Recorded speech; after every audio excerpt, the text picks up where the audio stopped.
ரேஞ்சுன்னு சொல்லலாம், பகுதின்னு சொல்லலாம், தொகுப்புன்னு சொல்லலாம். இதுன்னு ஒரு நம்பர் கொடுத்துட்டாங்க. நம்ம இன்னைக்கு கிளாஸ்ல பார்க்க போறது 11 ஃபிங்கர் பாயிண்ட்ஸ்ல என்னென்ன வரப்போகுதுன்னு தான் 20 பாயிண்ட் பார்க்க போறோம் இந்த கிளாஸ்ல. Totally 27 point. இப்ப 3 பாயிண்ட் அதிகமா கண்டுபிடிச்சிருக்காங்க லேட்டஸ்ட் ரிசர்ச்ல. நம்ம பார்க்க போறது 20 பாயிண்ட்ஸ். இந்த 20 பாயிண்ட்ஸ்லயும் 90 ஏறக்குறைய 80-90 டிசீஸ் வந்து கவர் ஆயிடும். ஏன் சார் அது அடுத்த 10 பாயிண்ட் பார்க்கலாம் கன்ஃபியூஸ் ஆயிடும் உங்களுக்கு. இந்த 20 பாயிண்ட்ஸ் டிஸ்கஸ் பண்ணி பிராக்டிகல் பண்ணி உங்களை நீங்க புரிஞ்சுட்டு அடுத்த நாள் போய் நீங்க உங்க கிளினிக்ல ஆப்ரேட் பண்ணோம்னாக்கா நான் கொஞ்சம் டீப்பா எடுத்தாதான் உங்களுக்கு புரியுது. அதனாலதான் நான் 20 பாயிண்டோட நான் எல்லாம் எடுத்து பார்த்த போது 20 பாயிண்டோட இருக்கிறது பெட்டர். அதுக்கு மேல போனாக்கா டைம் பத்தாது. 20 பாயிண்ட் மொத்தம் டோட்டல் 27.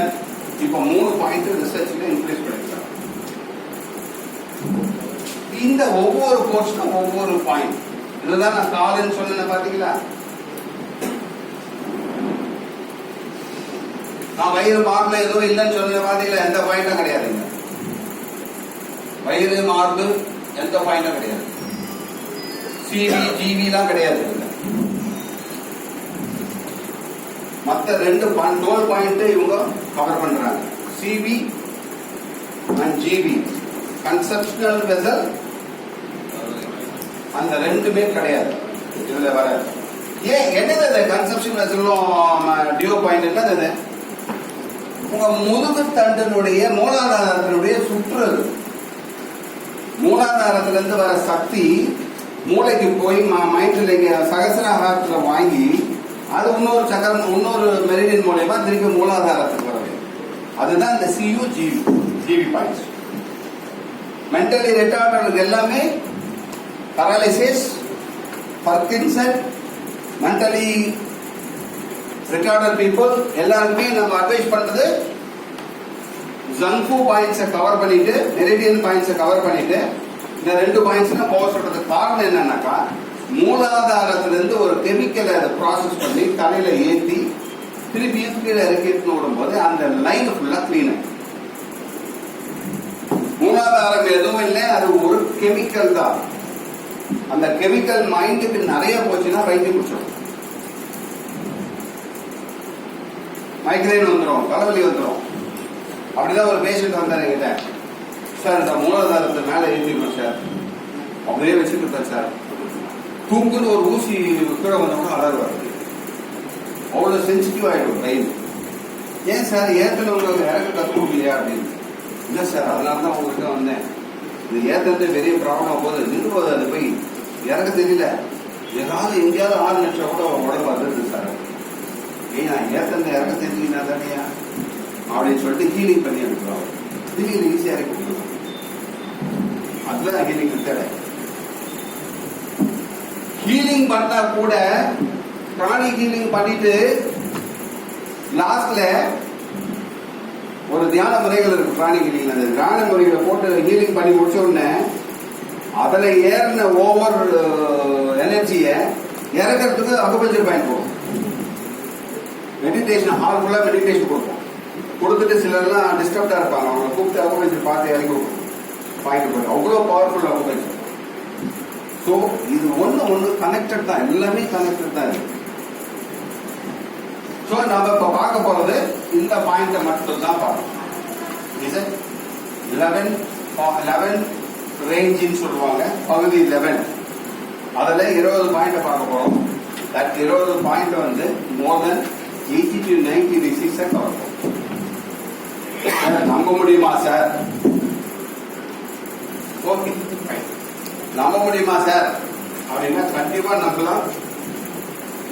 நான் துங்கு படிச்சது 2.5 வருஷத்துக்கு முன்னாடி.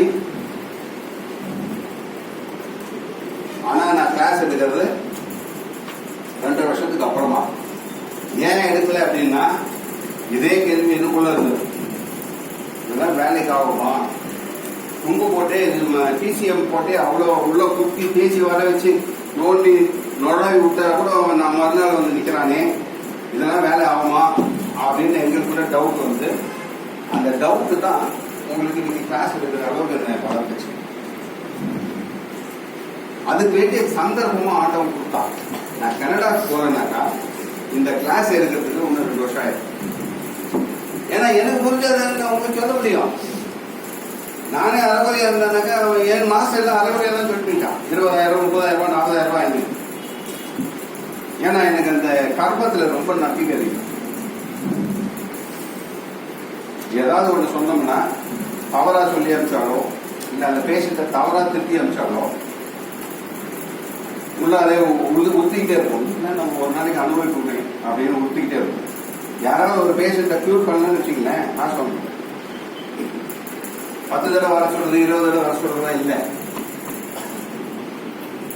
வேற ஏதாவது ட்ரை பண்ணுவேன், 4 தடவை ட்ரை பண்ணுவேன், முடியலையா வேற ஏதாவது பார்க்கறது பெஸ்ட் அப்படின்னு. ஏன்னா நான் கர்மத்தை உருவாக்கி நான் விரும்பல. அந்த கர்மம் என்னதான் பாதிக்கும்.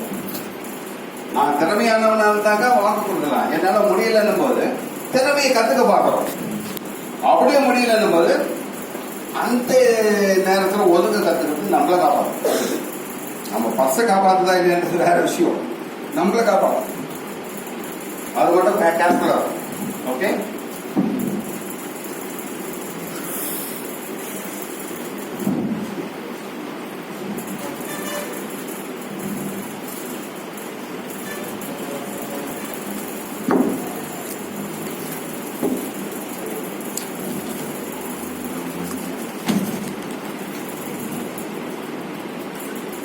இருபத்தி 7 புள்ளிகள். அது பக்கத்துல என்ன சார் 11 கூடுதல் புள்ளிகள். அந்த மைக்ரோக்குள்ள மைக்ரோ கண்டுபிடிச்சு வச்சுக்கிறான். 11 புள்ளிகள் மைக்ரோக்குள்ள மைக்ரோ எடுத்து போறான். அதனால அதை வந்து அட்வான்ஸா போய் எல்லாத்தையும் முடிச்ச உடனே கூடுதல் புள்ளிக்கு போறோம். ஏன்னா மொத்தமா போட்டு சொதப்ப கூடாது. ஏற்கனவே நம்ம எல்லாம் சொதப்பி விட்டுருக்காங்க. எல்லாத்தையும் எடுத்துட்டு ரிஃப்ளெக்ஸ் பிசிஎம் எதையோ போட்டு மொத்தத்தையும் குளறி இந்த தோலை விட்டு ஓடி போற மாதிரி வச்சிருக்காங்க. அந்த நிலைமைக்கு நம்ம திருப்பி போகலாம். என்னுடைய முதல் கோட்பாடே அதுதான். தெரிஞ்சுக்கிறது தெளிவா தெரிஞ்சு நாளைக்கு போட்ட வந்து result. Practical will be more. ஒவ்வொருத்தரும் நீங்க புரியலன்னு சொல்ற வரைக்கும் அந்த பாயிண்ட போட்டு என்கிட்ட மீட்டர் இருக்கு, அந்த மீட்டர்ல செக் பண்ணி இதுதான் பாயிண்ட். நீடில் போட முடியலையா பயப்படாதீங்க. நீடில் கத்துக் கொடுக்குறேன். யார் யாருக்கெல்லாம் நீடில் போட தெரியல, போட பழக்கம் இல்லைன்னு நினைக்கிறீங்களோ ஒரு சின்ன கத்திரிக்காவும் ரொம்ப ஹார்டா இல்லாத ஒரு உருளைக்கிழங்கு மட்டும் எடுத்துவாங்க. நீடில் போட தெரியாதவங்க ஒரு சின்ன கத்திரிக்காய் ஒரு உருளைக்கிழங்கு 15 நிமிஷத்துல உங்களை நீட போடுறது. ஓகே, இதுதான் அந்த புள்ளிகள் 11, 22, 33, 44 அந்த போட்டோல பார்த்த புள்ளிகளுடைய விவரங்கள் தான். வீட்டுக்கு போயிட்டே எடுத்துருங்க.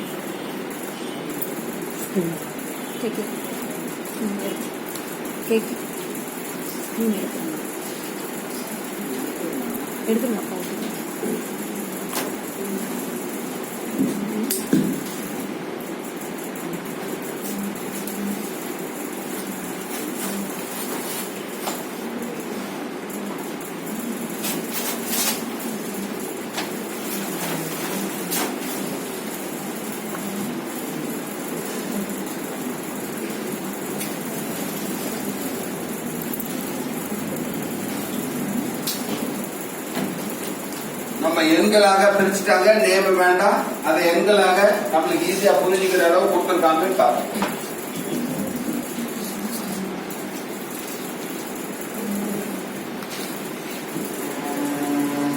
உதாரணத்துக்கு பார்க்க போனாக்கா எப்படி அத பேர் வருது?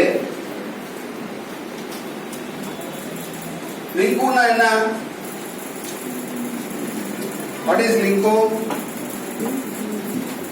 தெரியுமா பேரு? அதெல்லாம் தெரியாது சார், பாயிண்ட் தான் தெரியும் இல்லையா?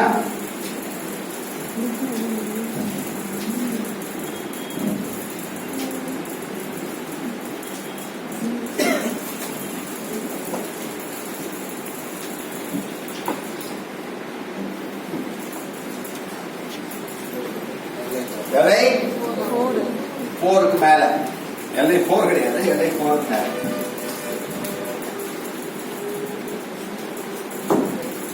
ஓகே, அது மாதிரி நம்பர்ஸ் தான் அவங்க வந்து ஏறக்குறைய அதாவது 20% 2 பாயிண்ட் கவர் ஆகும்ன்றது இது மாதிரி தான் வந்து கவர் ஆகும். ஓகேவா? உங்களுக்கு சும்மா ஒரு ஓட்டத்துக்காக காமிக்கிறேன். இது உங்க சிலபஸ்ல இப்போ போகல. நம்ம போகிறது இந்த 2 பாயிண்ட் இந்த கை விலங்கல் மட்டும் தான் போகிறோம். அப்பதான் நெக்ஸ்ட் ஸ்டேஜ் போகிறதுக்கு ஈஸியா. சுசாந்தி ST 36 77-22 பாயிண்ட் கவர் ஆகுது. 77-22 பாயிண்ட் நீங்க போட்டீங்கன்னா ST 36ல போறீங்கன்னு அர்த்தம். ST 36 உடைய பவர் என்ன? Tonification. Stomach 36 உடைய பவர் என்ன? Tonification of vital energy. Vital energy. உங்க பாடி எவ்வளவு சோர்ந்து இருந்தாலும் ரீசைக்கிள் பண்ணி விட்டுரும். ஏன் சோறுது பார்க்க போறோம். ஏன் சோறுதுன்னு பார்க்க போறோம். சோர்ந்து போறது எதனாலன்னு பார்க்க போறோம். ST 36 போடும்போது என்ன ஆகும்? மத்திய பகுதி வயிறினுடைய செயல்பாட்டை அது கண்ட்ரோல் பண்ணுது. ஏன் வயிறுடைய செயல்பாடு இந்த துங்குல எப்படி வருதுன்னு பார்க்க போறோம். அடுத்தது அதான் வரும். 2-3 ஸ்லைட் தாங்க வரும். ST 36 போட்டாக்கா என்ன ஆகுதுன்னு ஏன் கேட்டேன்னாக்கா எனர்ஜி ஃப்ளோவை பாடி ஃபுல்லா சர்க்குலேட் ஓட்டி விடும். எவ்வளவு பேஷண்ட் மோசமான நிலைமையில இருந்தா கூட சப்போஸ் பதறி போய் படன்னு அடிச்சுக்கிட்டு சார் என்ன பண்ண முடியல சார், என்னால ரொம்ப கஷ்டமா இருக்கு சார் அப்படின்னு நீங்க பல்ஸ் பார்க்க தெரிஞ்சுங்க. பல்ஸை பார்த்து என்னங்க ரயில் ஓடுற மாதிரி ஓடுறது அப்படின்னு சொல்லிட்டு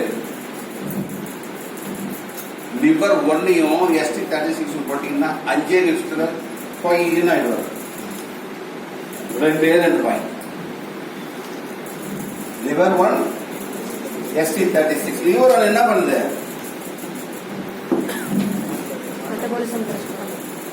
ரீசர்க்குலேட் பண்ணி விடும் energy. It recirculates it. Energy flow மட உள்ள தூக்கி விட்டுரும். அதுதான் அக்குபஞ்சர்ல இருக்கிற பெரிய வரப்பிரசாதம். அந்த அக்குபஞ்சர் புதுசா கத்துக்கிறவங்களுக்கு இது இல்லையா, நகர்த்து சதையில முழு ஊசி போட சொல்றாங்க. அது இந்த ஊசி போட்டா வேலை செய்யுமா? அதுதான் அக்குபஞ்சர்.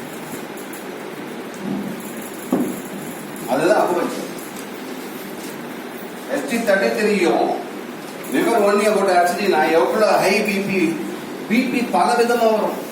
உடம்பு கொதிச்சு போய் மண்டை கொதிச்சு போய் வரும். பிபி ரத்த கொதிச்சு சூடா இருக்கும். அவங்களுக்கு இந்த போட்டீங்கன்னாக்கா 5 நிமிஷத்துல இறங்கிடுவாங்க. Wonderful subject.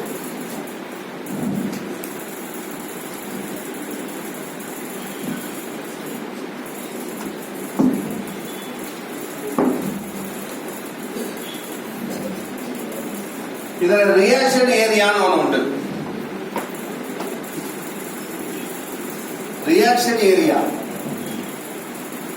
நான் 22.5 4.06 அப்படின்னு ஒரு பாயிண்ட் நான் போட்டேனாக்கா அது வேலை செய்யற இடம் வேலையா இருக்கும்.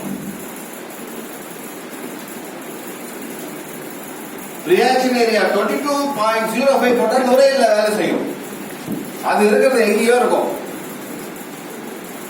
நான் அப்படிதான் ஒரு அலோபதி டாக்டர் கிட்ட சேலஞ்ச் பண்ணார். அக்குபஞ்சர் அவருக்கு வந்து அக்குபஞ்சர் மேல மரியாதை உண்டு.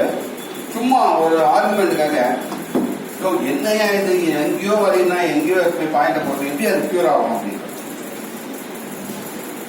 சார் நான் கேட்டேன். நீங்க என்ன சார் கொடுக்குறீங்க அப்படின்னு. இன்ஜெக்ஷன் கொடுப்போம், மெடிசன் கொடுப்போம் சார். ஜுரம்னாலும் மெடிசன் கொடுக்குறீங்க, வயிற்று வலினாலும் மெடிசன் கொடுக்குறீங்க, கிட்னி ஃபெயிலியர்னாலும் மெடிசன் கொடுக்குறீங்க, பைத்தியம்னாலும் மெடிசன் கொடுக்குறீங்க. வயிற்றுல மெடிசன் கொடுத்தா உடம்புல எப்படி சார்? அங்கெல்லாம் எப்படி சார் வேலை ஆகும்? சாப்பிட்றது வயிறு, அங்க எப்படி வேலை செய்யும்? அதான் என் எனர்ஜி போகுது. அதே தான் தெரியும். அதே ஃபார்முலா தான். நீ மருந்த எனர்ஜியா மருந்தா கொடுக்குற, இங்க பாடியில் இருக்கிற எனர்ஜி பத்தாதுன்னு சொல்லிட்டு இயற்கை கிட்ட வாங்கி பிரபஞ்சத்துல இருந்து வாங்கி இங்க கொடுக்குறோம். That is the system.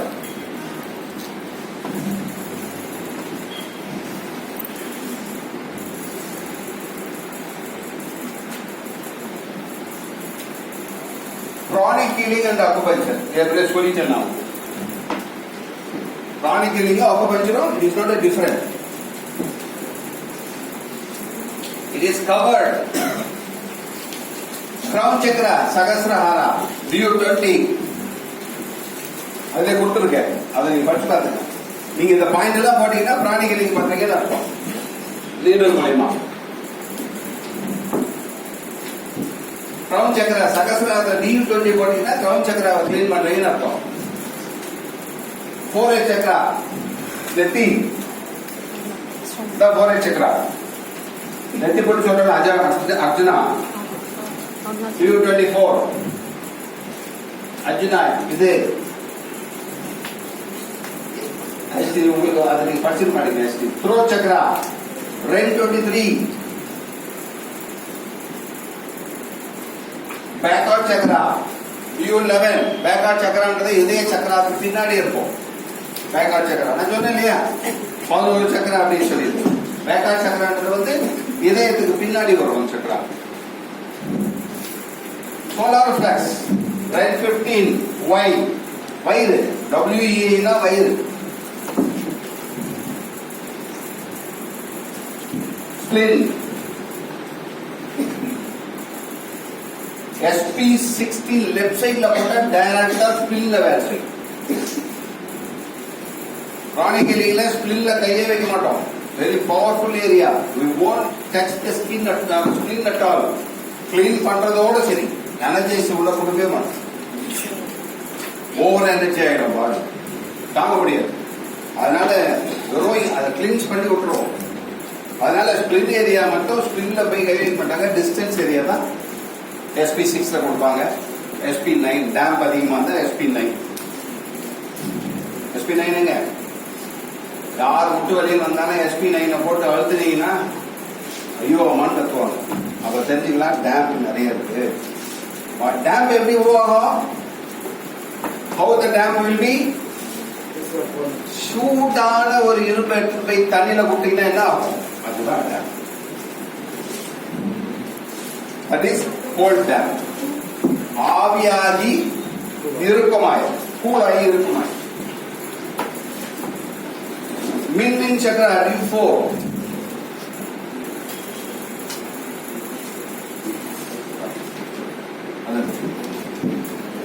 அதுதான் அந்த DU4. யாராவது புரியலன்னா தயவு செய்து அப்படியே சும்மா உட்காராம புரியல சார் கேளுங்க, அதுக்கு விளக்கம். டேர்னஸ் தெரியுமாங்க?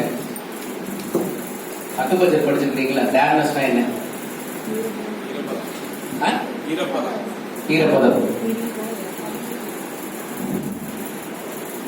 கூல்னஸ்.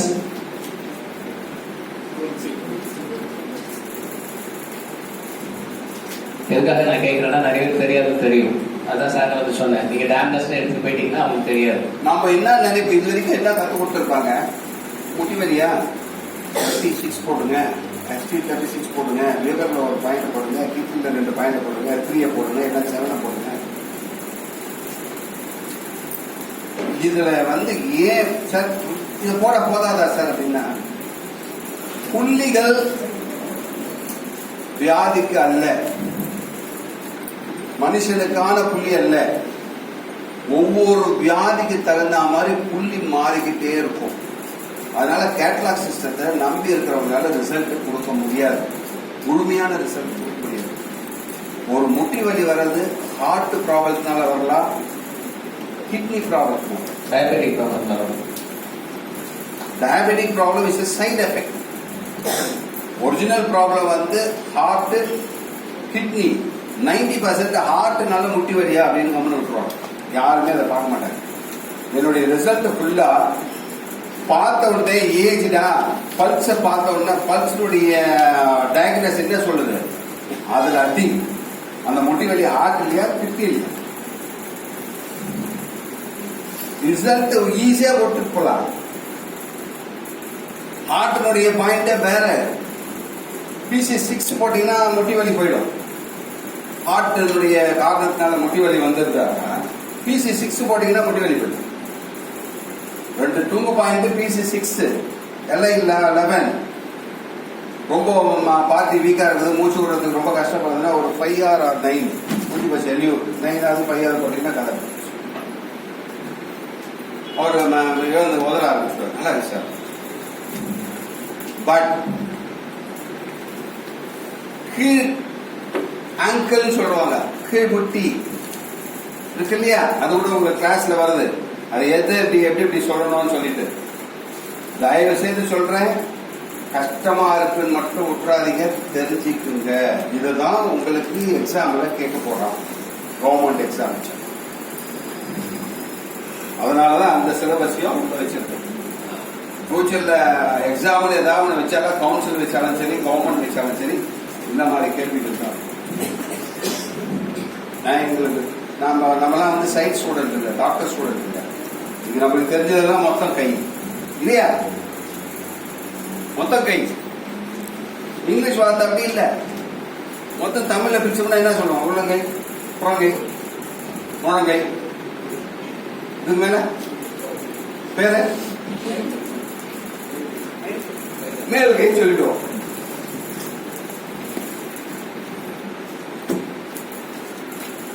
இதுக்கு பேரு பிளான்சிஸ். மூணு ஆடுறது பாருங்க, பிளான்சிஸ். மெட்டாகார்பல், எலும்புக்கு பேர் வந்து இந்த 5 எலும்பு வருது பாருங்க, மெட்டாகார்பல் பேரு, மெட்டாகார்பல்.